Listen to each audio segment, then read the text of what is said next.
Nous avons sollicité Axéo Conseil dans le cadre du renouvellement de notre label Pays d'Art et d'Histoire, parce qu'il nous semblait nécessaire de nous faire accompagner par des experts sur ce projet. La démarche, elle se voulait vraiment inclusive. L'idée, elle est simple. Il nous semblait vraiment indispensable de permettre à tous les publics d'avoir accès aux différents sites patrimoniaux de ce territoire exceptionnel, que ce soit les personnes en situation de perte d'autonomie ou de tout type de handicap. Le musée municipal Ernest Cognac de Saint-Martin-de-Ré a engagé il y a un peu plus d'une dizaine d'années une démarche d'accessibilité et d'inclusion à destination de tous les publics. Il est d'ailleurs porteur des 4 labels tourisme et handicap. Ces outils qui ont été mis en place sont très simples. Ça a commencé par une sensibilisation et formation du personnel à la question du handicap. Et puis le développement progressif d'outils comme des livrets faciles à lire et à comprendre. La mise à disposition de loupes,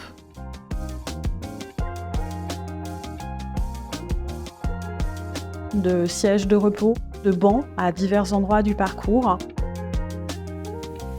On dispose également d'une boucle magnétique à l'accueil pour l'amplification des sons à destination des publics malentendants. Et puis, on a aussi investi davantage en termes de temps et de finances dans une maquette tactile des fortifications qui, à la base, est destinée aux personnes aux situations de handicap visuel, mais qui sert en fait à tous les publics au départ des visites dans les fortifications.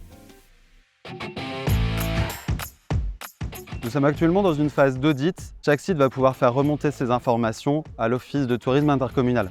Notre souhait est de rassembler l'ensemble des acteurs des grands sites patrimoniaux afin de discuter de ces enjeux, de partager nos pratiques et de réfléchir ensemble à des solutions simples pour faciliter l'accueil de tous. L'objectif étant que nous soyons complémentaires donc les uns des autres. Chaque personne qui aura fait une remontée d'informations dans le cadre de cet audit aura une visite sur site pour qu'on cible vraiment ses besoins et qu'on adapte les outils en fonction du site.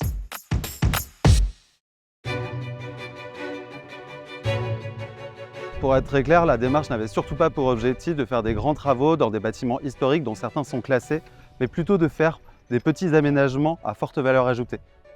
Ce que nous avons beaucoup apprécié avec Axéo Conseil, c'est que déjà la proposition est très abordable et en plus elle est très pratico-pratique. Elle permet vraiment à nos partenaires de repérer tout de suite sur leur site ce qui est à valoriser, parce que du coup ils l'ont déjà mis en place et des fois ils ne s'en rendent pas compte. Et en plus, ce qui reste encore à améliorer grâce aux outils qu'on va pouvoir leur apporter dans le cadre de cette démarche. Une fois que nous aurons reçu ces informations, nous les relayerons au travers de notre guide d'accessibilité que nous éditons dans le cadre de la marque Tourisme et Handicap et sur le site Accès Libre, qui est la plateforme numérique gouvernementale dédiée à l'accessibilité. L'ambition de la communauté de communes est de rendre accessible la majorité des sites patrimoniaux de l'île et de regrouper toutes ces informations sur un site internet qui permettra du coup à tout le monde, les touristes comme les résidents permanents, d'avoir cette information. Ce qui nous a vraiment plu avec Axéo Conseil, c'est une approche très pragmatique de ce sujet.